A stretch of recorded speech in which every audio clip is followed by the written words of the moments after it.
Let us now start the episode 8, which is primarily examples to explain philosophies of deed and destiny. Whatever we had talked about in our videos so far, we are now trying to explain through few examples so that our theory of two philosophies is convincing. For the purpose of easy understanding, I have divided this episode into 3 parts titled as 8a, 8b and 8c with independent text for each example. So now I will move to the examples. Now example 1, seismological activity. Let's now try to understand what is this. In a particular geographical conditions of the earth, earthquakes is a natural phenomena. We can say that there is an inherent fault line within the planet Earth in the process of manifestation.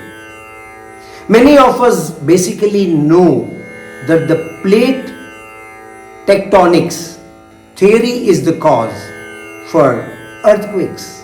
We all know that. As on date, the technology available can only predict an earthquake just a few seconds prior to the actual occurrence of earthquakes. Now, I've been talking about this earthquake, just trying to understand what is exactly a bit of earthquake. Because we are now talking about an example related to seismic activity, so I am just trying to briefly explain. I am not going into too many details of this. Now, Japan, which is prone for severe earthquakes, is often recognized for having developed a very early warning system for earthquakes. So, those countries which are prone for frequent earthquakes have developed superb technologies in construction of buildings, etc., to withstand severe earthquakes. Severe earthquakes in the sense a magnitude of 7 to 8 on Richter scale. As you know, a magnitude of 7 to 8 on Richter scale is a very, very significant seismic event. Now we are talking briefly about the destruction caused by earthquakes or how it is happening. Intensity of destruction due to earthquake is not dependent alone on the magnitude of earthquake, but is also dependent on the earth shaking intensity. Shaking is influenced by what factors? Factors such as distance from the earthquake's epicenter, local soil conditions, rock conditions, building designs, etc. Now let us explain the human reasoning for deed and destiny on this issue, which will once again prove the existence of two theories. Now the point number 1 is those who developed the best possible technology for buildings to withstand severe earthquakes, what they feel or what they believe that their deeds in the form of research and development are the primary reasons for the protection of human lives and property. In a way, they are not wrong in their perception. They have done their best for the protection of human lives and the property. We are trying to talk about the damages caused sometimes, even if the best technology is available, and why. So, despite having the best possible technology, If shaking of Earth's crust near a particular location is severe due to short distance from the earthquake's epicenter, it can cause severe destruction and loss of human life. In such situations, what will you do or what will you say? Usually, you have the best technology to protect it, but still it is happening. In those situations, you try to attribute the reason for cause, that is destiny. You try to say destiny is the ultimate cause by calling it act of God. So it is beyond human control sometimes. Certain situations, despite your best efforts, despite your best control on your mind to carry out your deeds, result may not be in your control. It may not be as you wish. So we always rely on destiny under those circumstances. Though the movement of tectonic plates in the Earth's outer shell can be measured by Richter scale in the form of magnitudes, but it is impossible to predict the exact location of epicenter and the intensity of shaking prior to the actual occurrence of earthquake, as this whole activity is invisible to human eye or ability. We tend to rely on destiny as the cause for results because you have nothing else to do. Now, episode 8b of Deed and Destiny. This is particularly talking about example 2 related to death of insects, which is a very brief explanation. I am trying to connect it with the philosophy of destiny and deed as two philosophies existing. A creature like an ant or any small insect takes birth with a very short span of life. As these insects or ants are mostly living on the ground level, because of that, they usually get violent death, like crushed under the feet or crushed under a vehicle. At least from the human perception, I can say that is a violent death. We as common people treat the mode of death of an ant or any other insect as destiny. Why? Because they are born with a very small size body. Their lifespan is very short. Their living conditions are prone to violent death. So, because of all these reasons, I say, even if an ant is tried best to be protected by anyone, it is very difficult to save them. Means they are prone for such kind of death. So, these are the examples sometimes give us a feel that destiny is the cause for result. However, some people with a dominant sattvic attribute, which represents goodness or kindness, still try to protect an insect or an ant so that it is not killed by them in an accidental death. Such people with prominent sattvic tattva usually feel their effort is a noble effort because they're trying to protect a creature which has life. In other words to say, they feel by such an effort or such an act is helping them to liberate themselves from any sins committed by them. A girl is trying to protect a snail lying on the streets by placing him or her in a park. So that is an effort to protect an insect. That is their nature or character, tattva जिसको हम कहते हैं.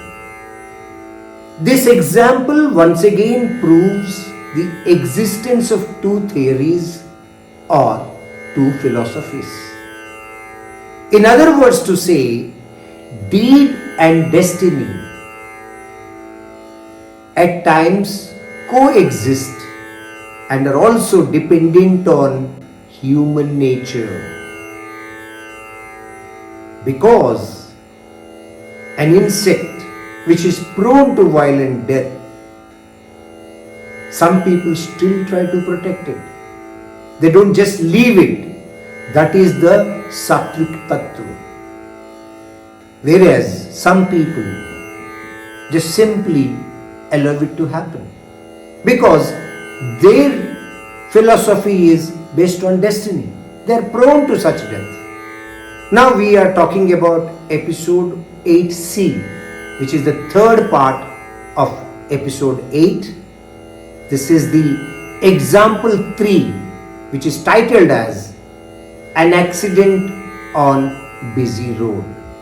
I am trying to show a short video here, and mostly I will explain about the incidents happening in that video and try to connect it how the destiny and deed are coexisting in such a situation also. Means I am again trying to say that deed and destiny are two philosophies which coexist at times, and also human nature could be the cause for certain results. Now you are watching the video.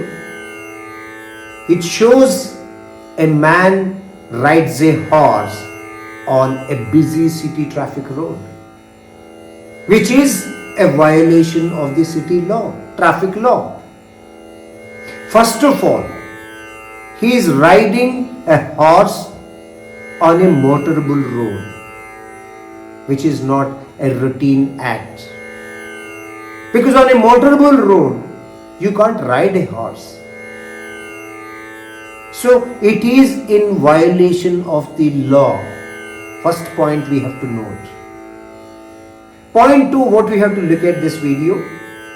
He started his horse ride, probably visible from the video you will find, in a right direction of the road, not the opposite side of the road.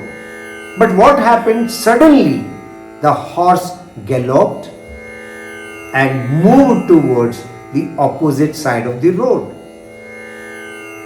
Means on the wrong side of the traffic road. Now you will find the horse along with the rider is almost in front of a car, but somehow, fortunately, luckily, it got escaped. Means it did not hit that car. Now you find in the video there are 2 3-wheelers coming towards the horse, and so 2 vehicles are coming opposite.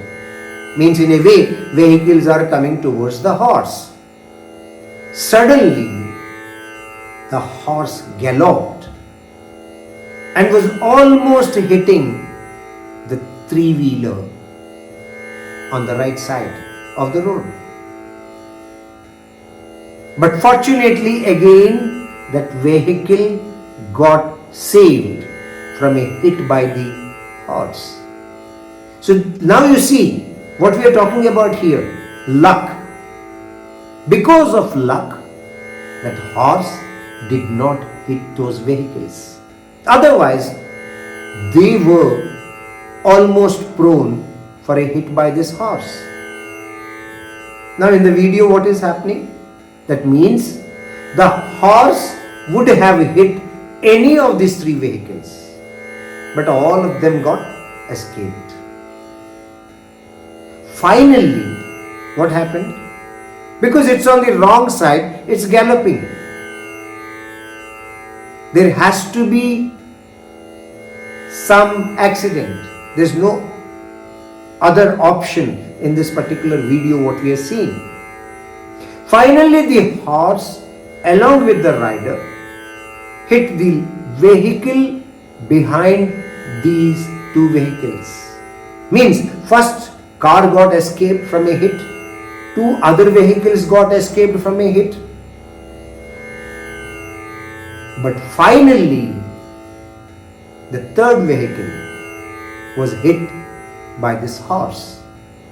If you watch this video or if you try to analyze this video, what will you find? The first thing is, this man on horse is on the wrong side of the road, which is a violation to the city traffic law. So if the horse rider is on the wrong side, his action is also considered as a wrong action, which can give a negative result by hitting himself or hurting himself in the accident. So what are we trying to learn here?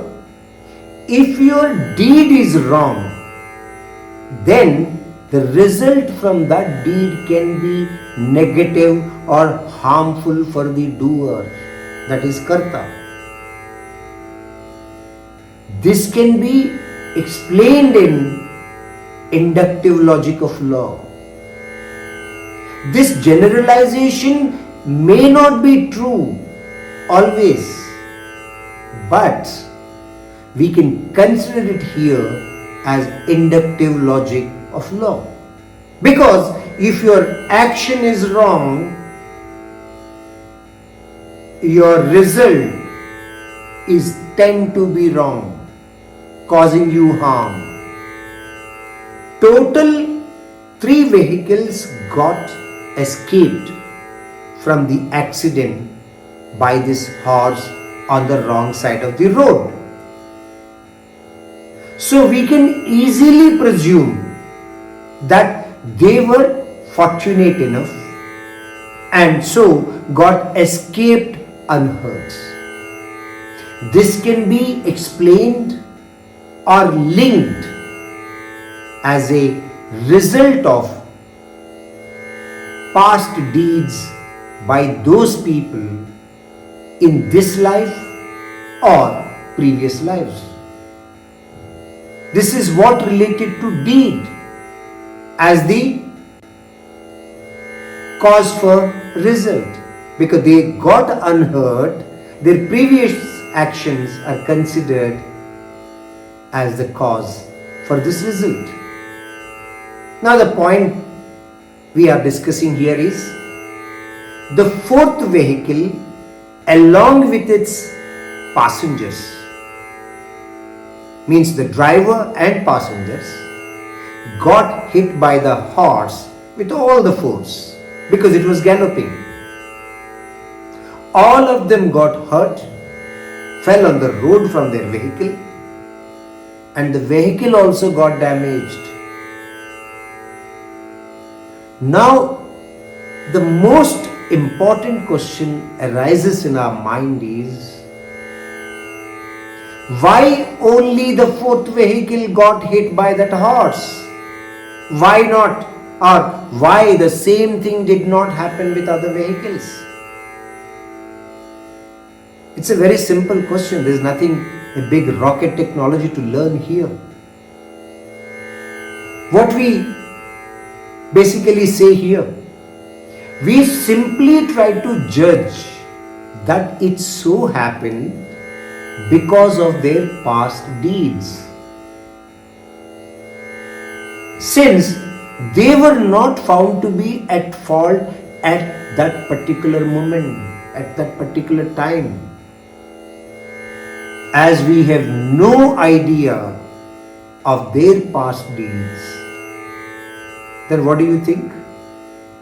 Our instant opinion is it is their destiny or bad luck. See, in the same incident, we are trying to think that the result was because of their past deeds. But since you have not seen them doing any wrong thing at that particular moment, your thought process is dominant with the idea that it is their destiny or bad luck. Now you are trying to understand how these two philosophies coexist.